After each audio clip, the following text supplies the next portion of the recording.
back here in the peace and the serenity. This is all part of our Creator here.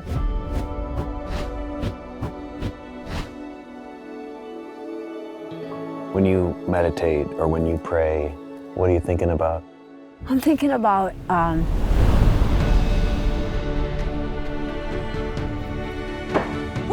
right. people and animals.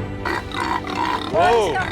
Willie, Waylon. And praying for peace. There we go. Cory, good job! Woohoo! Yeah! Awesome! You could have chosen to be anywhere, but you choose this life. I do.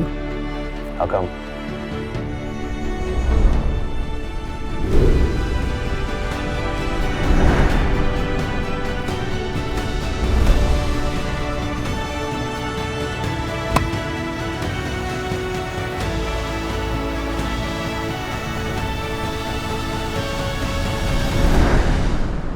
Hold on.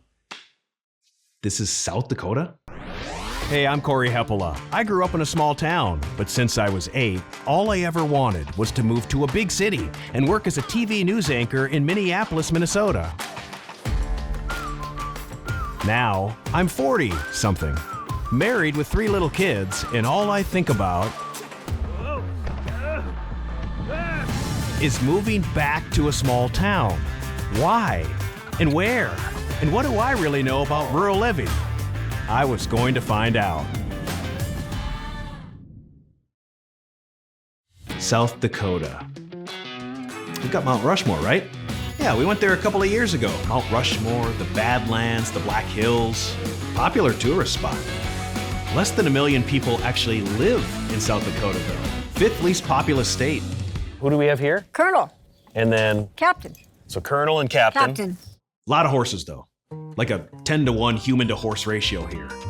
And you've never driven horses. No. She's gonna teach you. Okay, I have ridden a horse before. Oh, there she goes. East. Once. But there's 2 here, and we're pulling a wagon. And this is like Old West, like This driving. is like the So I'm gonna be real- like on the horse. Yep, the real Old West.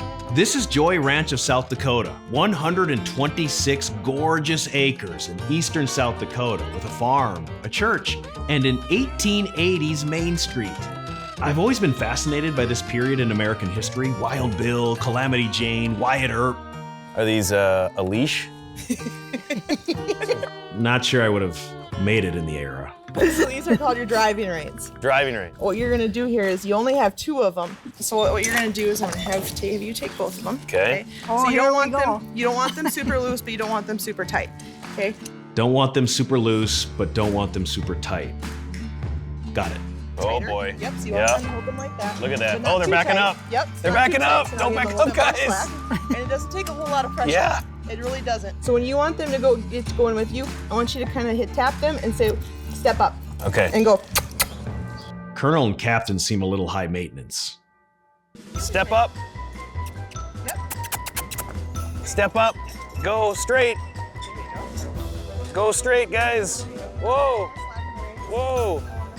Whoa. Towards you. So you're gonna pull them like this. He's going into the thirsty booth. So, Good job, guys. There we straighten her Look at that, out. Cory. Well, if anyone can teach you how to drive horses, it's Morgan and Joy. Joy Nelson, she's the one in the back. Jeez. Takes a little practice, but you're doing it good. does. It does. It does.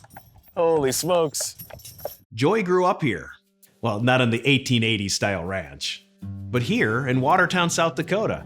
It's in the northeastern part of the state, about an hour south of North Dakota and just 30 minutes from the Minnesota border. Joy always loved Watertown, never left. It's no wonder, there's a lot happening here. Watertown is about 23,000 people with a bustling downtown that even has an escape room and an opera house. On the edge of the town are 2 major lakes, Pelican and Kampesca. It's also the kind of place where you could have a ranch with horses. As a kid, Joy would dress up with cowboy boots and a hat and dream of riding horses. It's funny though, because her parents weren't sure where that all came from because they had nothing to do with horses. But Joy loved horses, and in high school, her parents got her one. Why horses? Horses can hear your heartbeat from 6 feet away. And so they sense your moods, you know. Are you angry? Are you happy? Are you stressed? After high school, Joy chose to stay in Watertown to start her successful real estate career and to continue showing horses. In 1995, she won a national championship with Angel. So they understand people? They do. And they're very, very good for challenged folks that maybe are having a hard time communicating. Which is why she created Joy Ranch. Every summer, nearly 3,000 kids of all ages, all abilities, and all challenges, from cancer to autism, come to experience the Old West at Joy Ranch. For many, it's life-changing, showing exactly what horses can do for people. It's not just for kids. About 10,000 adults head there every year, too. What do you see when the people come here and experience this? It's like stepping back in time to maybe a little bit simpler life. Our lives are so hectic today. And that's a lot of what this place is about too, is peace and serenity. I feel like I need more of that in my life. I feel like I confuse busyness with production. I mean, my phone's always dinging and I'm always running from one thing to the next, and that's not really productive. That's just staying busy. I don't think that's how we're meant to live. Whoa, guys, there we go. Cory, good job! Yeah! Awesome! I think the biggest problem with being too busy is that we fail to take the time to slow down and listen. Wonder how much I miss out on by being too busy. Out here at Joy Ranch, you can listen. That's how Joy heard it. The only reason I bought this land was because my whole life, my big dream was to have my own horse ranch. That's all I ever wanted. So, in 1989, Joy's dream came true. She bought the land and for years started developing it into a ranch, but something wasn't quite right. I sat here that night and I thought, you know, I don't believe in coincidences. I believe that things happen for a reason. Well, maybe God was talking to me, but said, you need to give your ranch away. And I went, okay. Give your ranch away? Joy's dream grew bigger. She kept on building, adding horses, barns, the church, and the Old West Main Street. Then she invited the world to experience the peace.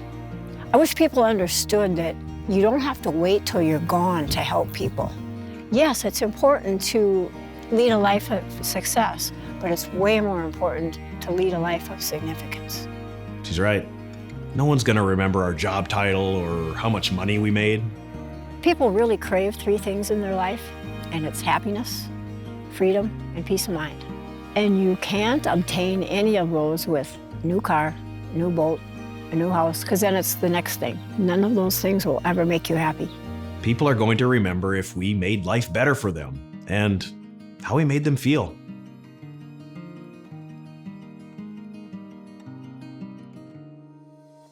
Design room. We'll head back this way so we can kind of weave through some of these boxes. You know, that's something I never thought of. I order something, it shows up at my house, and it's always in a box. Where does the box come from? So you never know what the customers are going to give you. They just basically hand me the product. They say, I got to ship this all over the US. These things are going to go gangbusters. I need a box to ship them in. They come from places like Watertown Box, where they design it, score it, print it, fold it, and glue it. So you are the ones who design and produce the unique boxes for the unique product. Correct. I mean, they're just boxes, but sometimes I like to say people are putting their hopes and dreams. You know, there's some of our customers have started in garages and they couldn't get a bigger box company to come to their garage. Wow, that's so true. The box is extremely important. It's carrying the hopes and the dreams of the seller. I mean, it's got to be a perfect fit so that when we, the buyer, open it, we're still excited to discover what's inside. So, Mike Towell and Watertown Box make sure it's the perfect fit. They take the unique product, measure the dimensions, and design a specific style of box. Everything from the inserts that hold the product in place to the angle of the flaps that close it. Then, this was a machine my dad bought. He called it the Datatech Design 2003 Space Odyssey. Mike's dad sounds awesome. It was brand new back in 2003. So this machine is a little bit older. You know, if it makes a good box, it makes a good box. And Watertown Box has been making good boxes for more than 40 years. It was founded by Mike's grandfather, Thomas, in 1984. Then Mike's dad, Patrick, took over and grew it.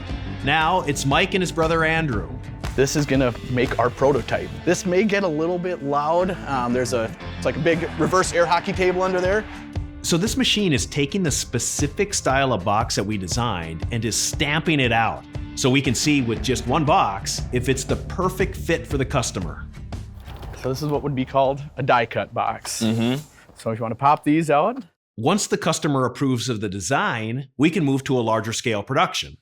You're getting flat sheets every single day. Every single day, yep. Watertown Box orders the flat sheets based on sales, so the warehouse is packed with different shapes and sizes. And then, So what this is doing is taking that flat sheet. You can see it's got these scores in it. What it's gonna do, it's gonna slot it, score it, print it, fold it, and glue it. okay, slot it, score it, print it, fold it, and glue it. Can I just put the flat sheet in the machine here? Gotta squat. And we'll plop those right up here. Make sure they're all square. And so there you go. So you can hear each click. It's taking a box and it's going this way. So it slots it, scores it, prints it, folds it, glues it. Geez, moves fast.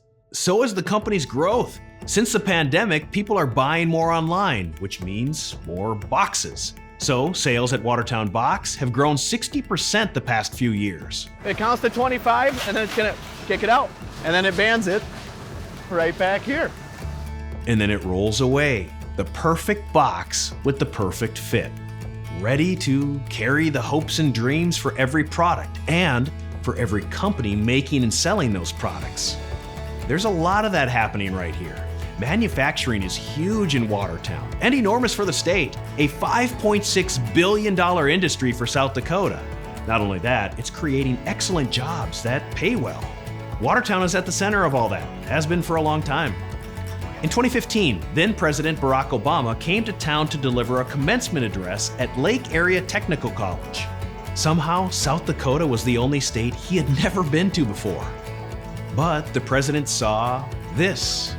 Founded in 1965, the first technical school in South Dakota, Lake Area Tech has 31 programs, more than 2,600 students, and a 99% success rate of graduation or continuing education. Helps prepare kids for jobs at places like Watertown Box. Although, at 18, Mike wanted to get away for college. So he went off to North Dakota State and Fargo, and then started working at a hot tub store. And that's how he met Mallory. She texted me one night about power flocking. It's a way you can clean up a pool or whatever. And so she texted me like that after hours. I'm like, well, maybe she does kind of like me. The two started dating and thinking about their lives together. Did you think you were gonna live in Fargo forever? I think when you're young, there's something stigma, with coming back home. It's almost like you didn't make it out there. Oh, that stigma definitely exists. It's like the plot of every Hallmark movie. The guy or girl who couldn't quite make it in the big city, so they end up back home with their parents. It's not the truth. But the truth for Mike was, there was no real reason to rush home at that time. He had a job, a girlfriend, and back at home, the family business, Watertown Box, was doing great. And then one night, Mike's phone rang. We were up in Fargo. It was a heart attack, something you could never predict. In 2014, Mike's dad, Pat Towell, passed away. He was just 53 years old. He was the best. Oh man, he didn't know how to have a bad time. There's a lot of people in this world who are just down in the dumps, and it just wasn't him.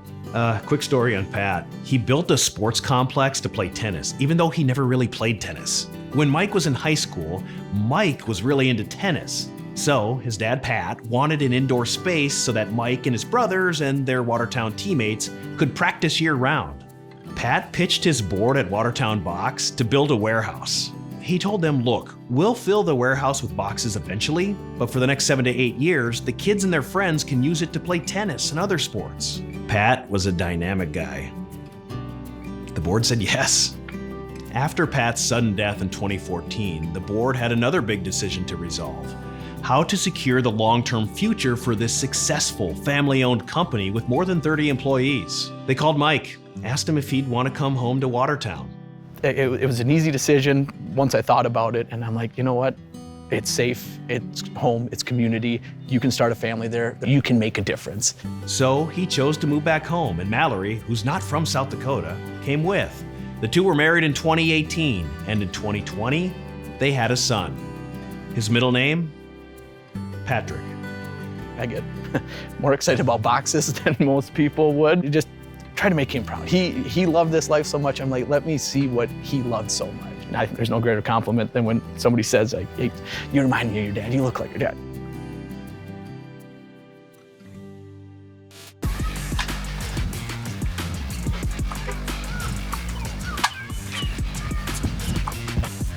It's not just Mike.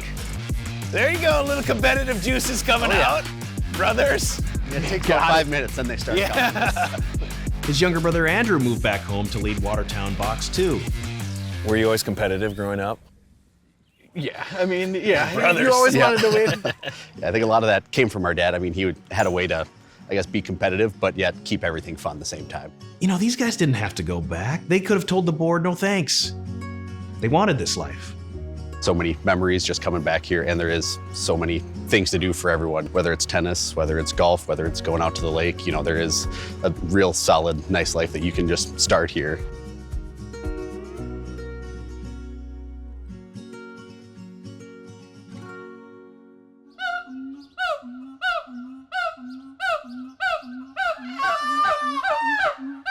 They have a zoo here?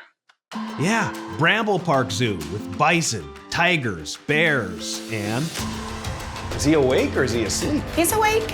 Linus, the two-toed sloth. Aren't these guys really slow and lazy? Here you go, bud. You just go. And then if you watch closely as he's eating, it's almost like a frog. His eyes close and sort of push as he's swallowing. Do you want some peas?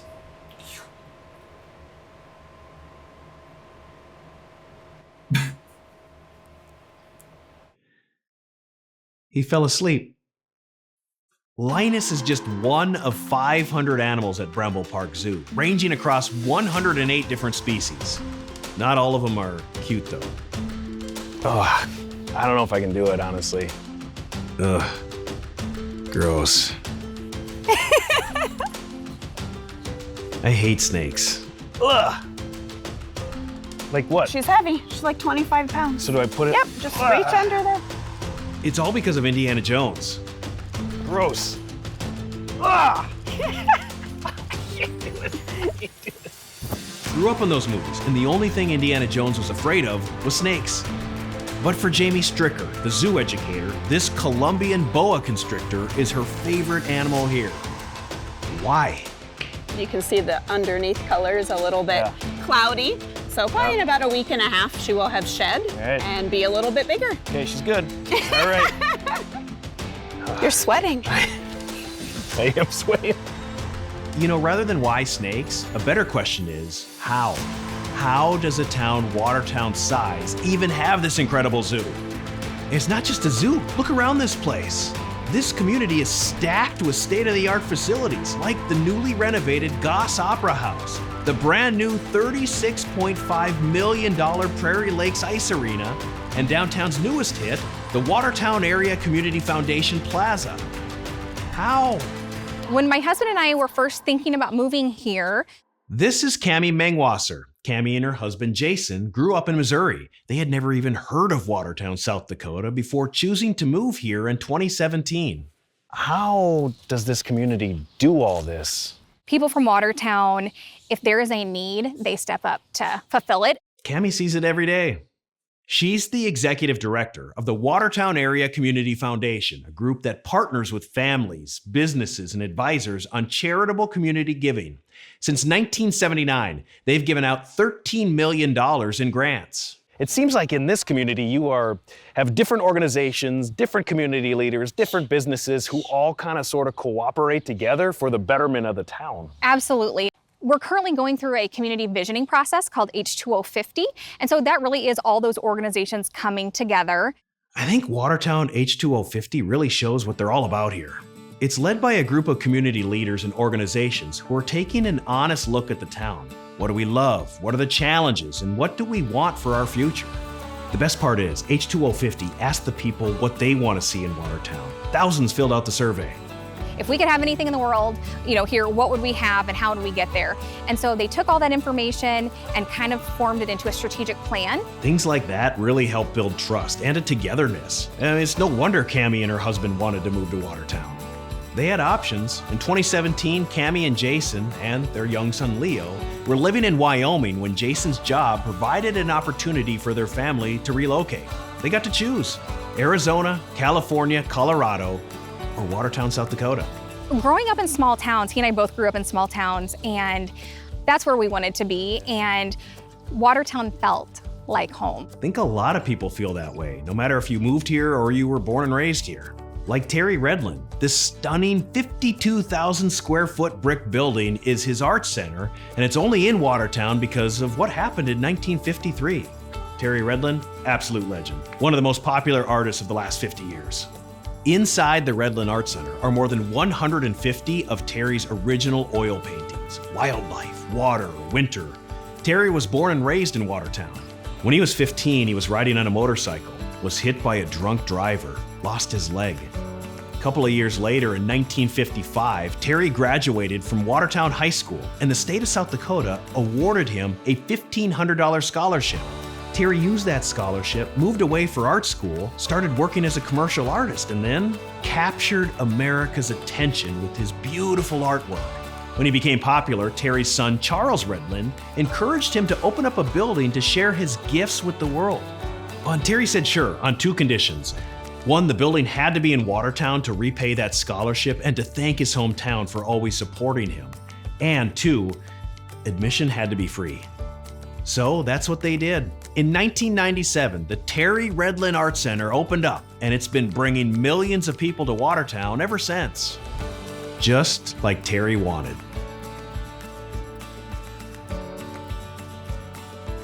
Look at this. Yeah, we are extremely blessed to live here. Cammie and Jason chose it over Arizona, California, and Colorado. You could be anywhere, but yet you choose to be here. How come? One of the most important things to Jason and I when we got married and started raising a family was, our quality of life. At the core, isn't that what we all want? We all want a safe and happy place to raise our kids, with great schools, a thriving downtown, successful businesses, top-notch facilities, and lakes. I guess I didn't know they had all that here. We've lived many places, and I've never seen anything like Watertown. If there is a need, people stepped up to fulfill it. It doesn't matter if it's, hey, I have to work late and my kiddo needs a ride to soccer practice, and your neighbor says, no problem, you got it covered, to building a $36 million ice arena. The community just rolls up their sleeves and they get things done. That is... Isn't that gorgeous? Yeah. Speaking of getting things done, that's Joy Nelson. For her work and service to others in 2016, she was inducted into the South Dakota Hall of Fame. What about this land, this town, this state is so appealing to you? I love South Dakota. I love the outdoors and the way the people are here, All I really knew about South Dakota was Mount Rushmore. Never really thought about why people choose to live here. But look around Watertown. This community has everything we're searching for. And it's because of the people.